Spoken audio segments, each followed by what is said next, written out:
Assalamu alaikum warahmatullahi wabarakatuh. Ni yule kijana wako Sheikh Khamis bin Shaali Abdu. Naam, tunaendelea na kile kisa chetu cha Malakul Mauti na Nabii Ibrahim alayhi salam. Bismillahirrahmanirrahim.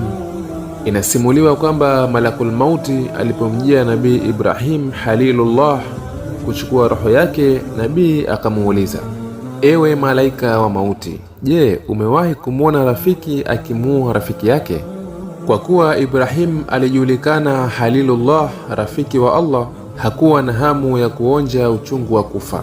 Malakul Mauti akamjibu Nabii Ibrahim, ewe Ibrahim, umewahi kumwona rafiki akichukia kukutana na rafiki yake? Maneno haya yakamfanya Nabii Ibrahim kukubali kwa moyo mkunjufu na akafariki kwa utulivu. Mafunzo: mauti si adhabu kwa wacha Mungu, bali ni njia ya kukutana na Mola wao mlezi. Hitimisho: visa hivi vinaonyesha kuwa Malakul Mauti hafanyi kazi kwa matakwa yake binafsi, bali kwa amri ya Allah subhanahu wa ta'ala. Mauti si kitu cha kukimbia, ni miadi isiyoweza kubadilishwa. Kwa waumini, mauti ni mwanzo wa kukutana na Allah subhanahu wa ta'ala na si mwisho wa maisha.